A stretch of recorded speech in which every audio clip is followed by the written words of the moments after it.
This weekend, the team headed west to the annual G-Fest, hosted by Ginetta. And this week's race of the week was the Ginetta Juniors Race 4. Now, if you've never seen a Ginetta Junior race, then you're in for a bit of a shock.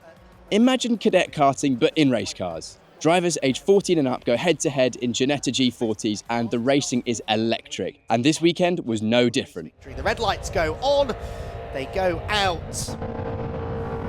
Now, and a bit of a jump was that from Marcus Sater maybe. He seemed to go very, very quickly, but in the end doesn't really gain an advantage from it. Slots in line behind his 2R Racing teammates, but he certainly seemed to jump quite dramatically before anyone else appeared to move. Anyway, we'll let the clerk of the course look into that afterwards. Meanwhile, the race leaders turn into the banking for the first time, all in grid order, all in single file, but do not be conned into thinking that they're all going to take it easy and behave themselves on the opening lap, because they did behave themselves until they got to Rocket earlier on today, and that's the area of the circuit that we're about to head towards. Out of Church, the slipstream starts to collect everyone back together, and this could be Chase Fernandez's opportunity maybe to have a go for the race lead. Then he's in the slipstream, heading up the hill. Is he going to pull out and make the challenge? We're right on board here, meanwhile, with Isaac Phelps, who is in fourth position, looking to try and find a way up the inside of Marcus Sater, which he does. Fernandez is sideways in front of us, but Isaac Phelps has gone through into third position, runs wide on the exit of Rocket, but that's fine. Gives him the inside line for the right-hander, Henry Jocelyn coming through with him as well. And just as in the race earlier on today, Scott Woodward, Marcus Sater's opening lap has left a little to be desired. Tell you what, I was looking through my hands at Isaac Phelps diving up the inside there. He almost just about missed Chase Fernandez, and that was interesting. But I did notice, I think, Ethan Jeff Hall going down the back straight. I noticed him, I think, in car. He was kind of signalling to Chase, work with me, let's go. He was kind of saying, don't fight me this time, because you know what happened at the beginning of race 3 earlier on. But he's now trying to go with him, and they are starting to try and work together, because Ethan Jeff Hall's pulling away, Chase going with him. As for the third R Racing car, you can see for yourself here, he's defending like crazy with Marky Clark. They're around the outside. Has got Charlie Hart to his teammates, the two Elite Motorsport cars, rather than going on the attack. They're now defending from each other.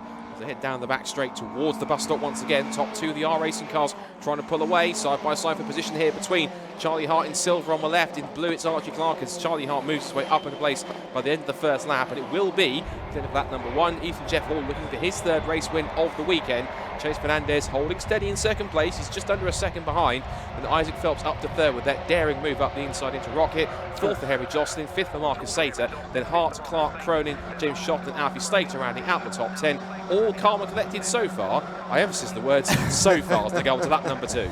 Well, reasonably so, yes, although that was a pretty lively run through Rocket the first time. What will the second lap look like up at the top end of the circuit? Well, certainly for the race lead, Ethan Jeff Hall already starting to make his escape again, isn't he? He has just been the pace setter this weekend, apart from that sort of mysterious second race, which I think I erroneously just said that he would. Of course he didn't, did he? It was actually Marcus Sater who came through to win that race. He'll have to go some to win this one. That was Henry Jocelyn locking up at the top of the hill and nearly getting into the back of Isaac Phelps. Thankfully avoided the contact by the looks of it. They're both still there. He is helping Isaac Phelps through the second part of the Rocket complex.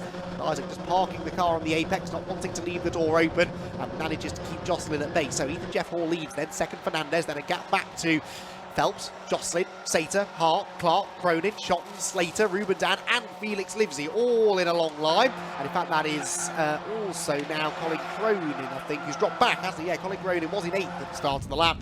He's lost a handful of places since then. Towards the hairpin we go there for the second time, and Henry Jocelyn on the attack, trying now to build a challenge against Isaac Phelps. He nips to the inside line, late on the brakes, and not for the first time this weekend. Henry Jocelyn shows how it's done when it comes to late braking manoeuvres. Really smart move up the inside, judged that to perfection. And Isaac Phelps now almost helpless. He's trying to come back at him, but both of them have got to be careful of Marcus Sater, who's closing behind. And this is now Prep Tech versus Elite versus R Racing, a 3-team battle here as they come out of the bus stop for the second time. The two R Racing cars in front trying to pull away here. Now the interesting thing is going to be, now that Joss is in third place, can he start to bridge the gap to the top two in front? And also, will he bring Isaac Phelps with him if he decides to work together? I can already tell you the answer is probably no, but he's going up the inside anyway to the banking. Thought about it, he saw what Henry Jocelyn did to how Marcus Sater to him and thought, anything you can do, I can maybe do better. He's now wheel to wheel, almost rubbing body panels up towards the right-hander at Church Corner. He has the inside line for the right-hander, and back through into third place he goes.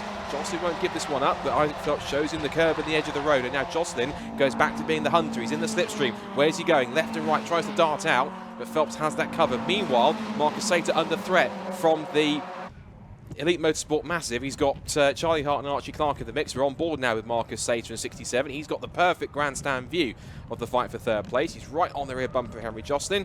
He's hugging that inside curb all the way through Rocket out and back through Peel. They'll grab another gear on that sequential gearbox, punch down it once more to get into the right-hander. As he stays in gear to hold momentum. And now down just past the crowd of people on the left-hand side. Good to see a good group of people watching trackside here at Anglesey. Good to see a few people watching in the mix. We get a really nice view here of the Anglesey circuit in a proper race situation. Out of the corkscrew, over the crest down the Tom Price straight, and this group for third place is starting to get sort of longer and longer and longer now, because you've also got Clark, Shotton, Slater, and Ruben Dan's not too far away either. Side by side for Slater, going past Archie Clark. James Shotton's making moves also. He's now up past Alfie Slater. He's also up past Archie Clark. So Clark's been the one that's lost a couple of places now, both to Slater and to Shotton. And of course, Shotton took his first podium of the season earlier on in race number 3. Clark coming back at him down the inside to make a move on what will be, looks like, I think, 8th or 9th position.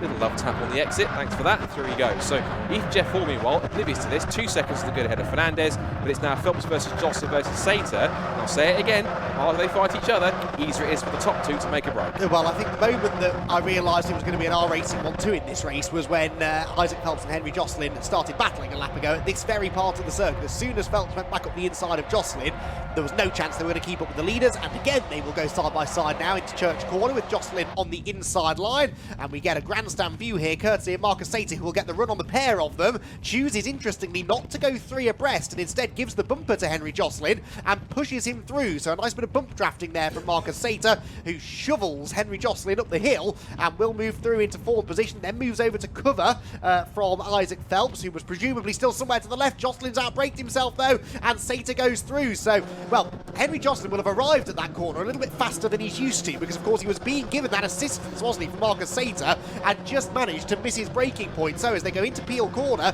it is Sater 3rd, Jocelyn 4th, it is then Isaac Phelps in 5th, Charlie Hart 6th, James Shotton 7th, Archie Clark is 8th, 9th Harvey Slater, and Ruben Dan completing the top 10 as they drop downhill towards turn 9 once more. But Isaac Phelps and Henry Jocelyn, neither of them really coming out of that one well, and it's Marcus Sater who's back onto the podium places. And Colin Crone and Felix Livesey are making this a real, what's this now? There's almost like a 10-car train for the podium spots. The top 5, and Jocelyn narrowly misses the back end of Sater's car, but slips up the inside just as he did to Phelps a couple of laps ago. Phelps might take advantage, almost gives him the hip check, which Sater gives him back. Don't come past me, thank you very much. He gets now the draft from Jocelyn. That's keeping Will to Will. It's almost 3 abreast as Jocelyn covers the outside line. He goes down towards the bus stop. Under brakes also, we've got a battle between James Shotton going round the outside of Charlie Hart. It's all action stations here for third place backwards. We're back on board with Sater. He now gives the push to him to Isaac Phelps as he goes through the left-hander at target, and now back towards the banking now on lap 5. And down the hill towards the braking zone again, takes the outside run. It's all action behind them for what looks like 6th position. Charlie Hart is almost the cork of the bottle here. James Shotton holding on round the outside of Archie Clark. You've also got Alfie Slater and Ruben Dan, Colin Cronin and Felix Livesey. G. Peters will be in the next group. He's heading up that group, which is including him and Torrin Byrne. And now that fight for third place is now 3 of them in a row down towards the complex at Rocket. Again in the slipstream is Sater, but it looks like Phelps is getting the draft here from Henry Jocelyn. He goes to the inside line. It's going to be side by side again towards Rocket, who is last of the late breakers. Sater watches on as he punches down the gears. Jocelyn holds the place. In fact, this is the view from Clark. This is Isaac Phelps, excuse me. This is now watching Sater as they come out to Rocket in and Rocket out. So he changed onboard cameras, forgive me. But down towards Peel. This is now the view that Phelps has as he watches Jocelyn get a little oversteering through Peel. This is almost getting pretty to go so worse. James Shotton with damage on the left rear. Well, yes, although the smoke then disappears, so I think it's a bit similar to what we saw, I think, in White, wasn't it, in the last GT race, where the bodywork's just slightly rubbing on the left rear corner, but only under extreme load, so he should be all right.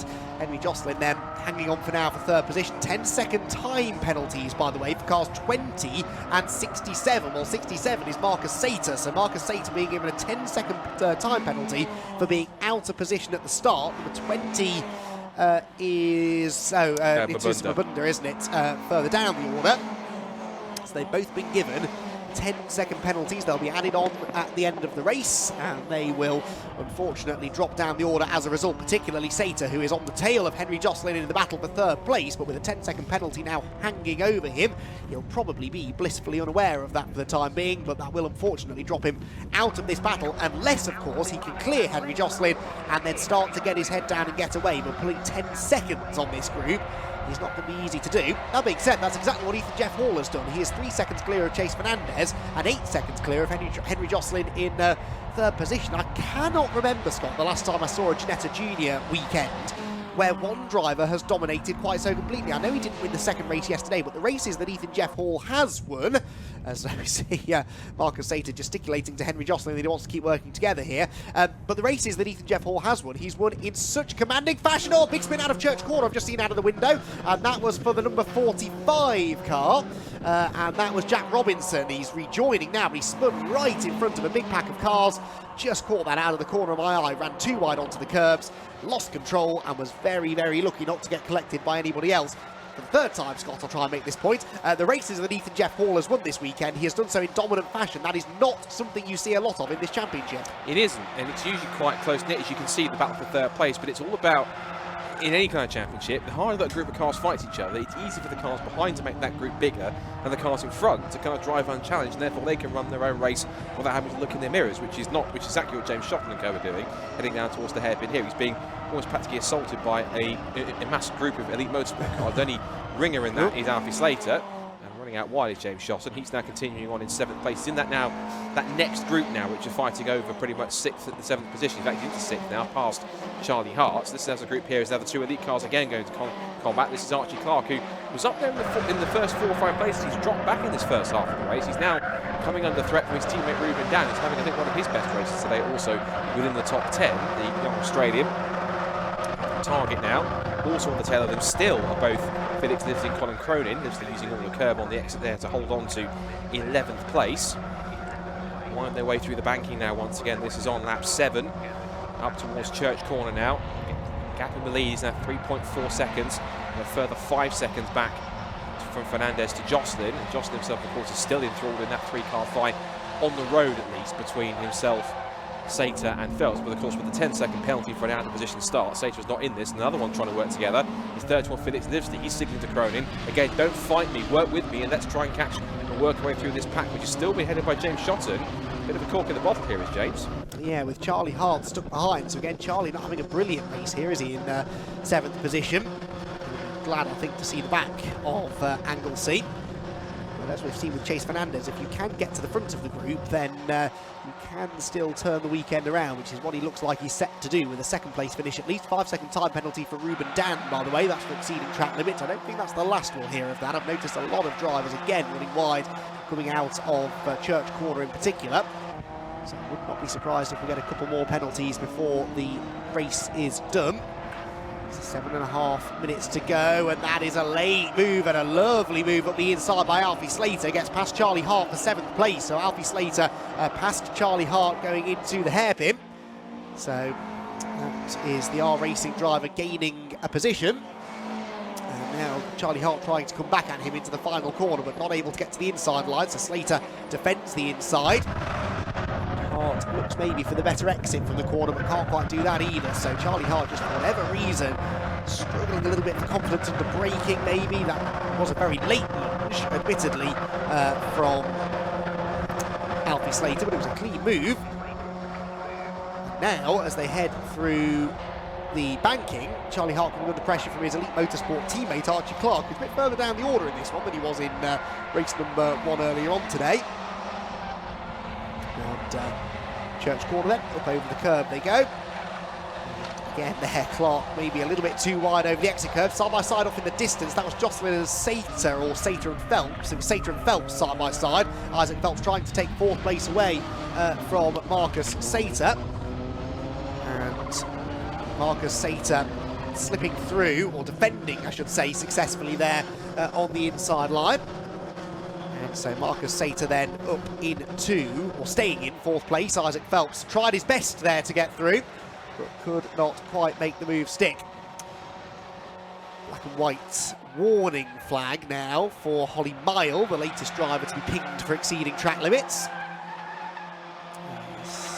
Alfie Slater slides wide over the exit curb.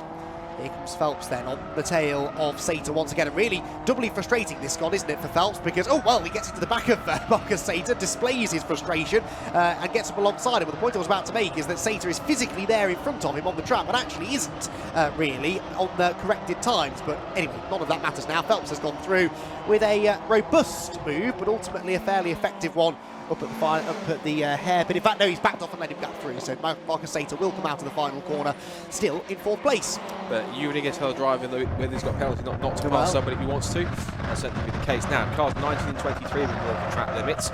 19 is another one of the Mabundas. That is Mallory Mabunda. And 23 is, if I look down the order, is Holly Miles. She's been given warnings also. So 2 cars towards the bottom of the field also being pinged for track limits, and they might get penalties if they carry on. It's that kind of second group of cars if we talk about it, really definitely big group of cars in fact, behind the battle that's going on between, now I think this is going to be, yeah, this is Jocelyn, Sater, Phelps, and also James Shotton's in there as well. There's Archie Clark, who's all the road and a bit more as he comes off the exit of Church Corner. This is Charlie Hart lining up Freddie Slater for a move here. He's got for company. Meanwhile, on track position change again between this is Phelps and Sater. Sater doesn't want to give it up too much, but that's a really nice move. And look at James Shotton once again. He did this in race number 2. And he's out of the Rocket Complex on towards Peel, but he's broken away from that group of cars that are now scrapping over what has become 7th position. And Henry Jostler's trying to run away here, of course, in 3rd place. Here's a scrap for 7th. Technically almost a net 6th in some cases for really, because between Slater, Hart, Clark and Ruben Dan, because Ruben Dan also has that 5-second penalty for track limits also. Charlie Hart shows his nose on the inside through the corkscrew, and now as they go over the crest down the Tom Price straight, Slater going to defensive mode here as Hart fences the outside line. Is he going to make a late switch? He does. He thinks about it, but again, Slater parks that car neatly on the apex. Almost that breaks himself on the exit, and Hart sees the gap and goes for it. He might get a bit of a push from his 2 teammates here, because both Ruben Dan and Archie Clark are right behind him. This is now a 12-wheeled Elite Motorsport Ginetta here as they come down towards bus stop once more, and this is now a bit of a catch-22 for Hart. He's got to defend from Clark and Dan, but attacks Slater at the same time, and right now he's got basically has to have 2 eyes at the front of his head, 2 eyes in the back of his head to try and look around at what's going on. Meanwhile, Marcus Sater and Isaac Phelps were side by side going out of turn 1, and someone ended up on the grass. I think it might have been Phelps, who's now stuck on the outside line again, going into the right hand. In fact, Shotton, isn't it? James Shotton round the outside, picking up a place, but I'm pretty sure Isaac Phelps was the one who ended up getting elbowed out wide onto the grass there. We ride on board with Isaac Phelps then, who's got a face full of Ginetta. Which way does he go? Well, he gets a bit of a opposite lock there through the apex at Church Corner. He's got Shotton to his left, but at the moment, a bit of a gap in front of him, but that means he's got no slipstream. So how is this all going to pan out? They go up to the top of the hill at Rocket. James Shotton is still somewhere to our left, hidden by the timing graphic. Onto the brakes they go. Marcus Sater, I think, will come out of this ahead, at least going into the corner. What about Shotton versus Phelps behind him? It looks as though Shotton's going to try and tough it out around the outside and rock it out, but that's not ultimately going to work. And then look at this going on behind. That was James Shotton, Alfie Slater, Charlie Hart and the rest all swapping paint and swapping positions as they headed for Rockets out and into Peel. Ruben Dan there on the outside of Felix Livesey gets elbowed out into the dirt as well. It's all getting a bit physical. You can tell it's the last race of the weekend. And then they've got a little bit of time to repair these cars now ahead of the next round of the championship at Snetterton. Still James Shotton and Isaac Phelps are side by side. That's got to be half a lap now, those two have been door handle to door handle, maybe 3/4 of a lap as they head towards the chicane, debating 4th place. Yep, and it's now Shotton getting the inside run. Look at that, Phelps looked for the undercut, but you saw that Shotton parked it neatly on corner exit and denied him the opportunity. Phelps will come back at him because he's really going defensive right to the inside line. You ain't coming down the inside this time, Isaac. You want to get past, you do it the long way. He's again gone back to the racing line because he knows that Isaac won't come that far back, or at least Isaac will try and Isaac might sit there and go, think I won't do it? Try me. As he comes on to the last lap of the race. It's the last lap of the weekend for Ginetta Juniors. It's a shame because they've had 4 fantastic races so far, and of course still got a minute and a half to go in this one, which is could be anything that happens next. Harry Moss, who's further back, he is down in 19th with a 5-second track limits penalty also.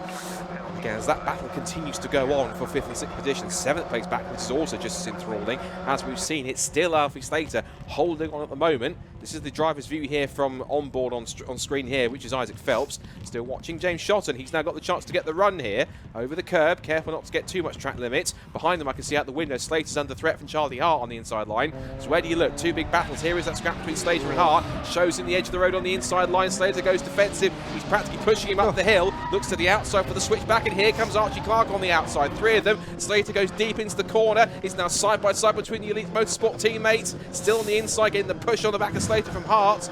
And now it's going to be Clark finds himself right out onto the grass, and here comes Felix Livesey from nowhere. He's got past Ruben Dan. Also now up the inside of Archie Clark. He's following Charlie Hart through, elbows him out wide, and here comes Ruben Dan. It's going to be elementary because he's got a 5-second penalty, but who cares? He's back up the inside. Takes 2 places for the price of 1 on track. Up the inside again, huge lock up from Livesey. Very squirrely on the rear end as he holds onto the plates around the inside through the right-handed onto the cross. Again goes Ruben Dan, rally crossing his way back onto the circuit. Whilst all this is happening, this man's been barely even seen, as is Chase Fernandez. Ra Racing are in dreamland at the moment. It's going to be a 1-2 for them. As for 3rd and 4th place backwards, it's anyone's guess. Indeed, so the checkered flag is waved then a few seconds early. I wondered if they'd give him another lap, but no, Ethan Jeff Hall claims his 3rd win from 4 races this weekend. Chase Fernandez comes home in 2nd position. Henry Jocelyn in 3rd place, and then look at this, heading for the final corner. All wide has gone James Shotton. James Shotton's got it all wrong in the last corner. No, Isaac Phelps goes through. So too will Alfie Slater, and possibly even, was that Charlie Hart? It was Charlie Hart. So Charlie Hart gets back into 6th, Shotton ends up 7th. Felix Livesey, Archie Clark, Colin Cronin complete the top 10 of another breathless Ginetta Junior race. It may not have been the battle for the lead, but my word, that was some top quality racing.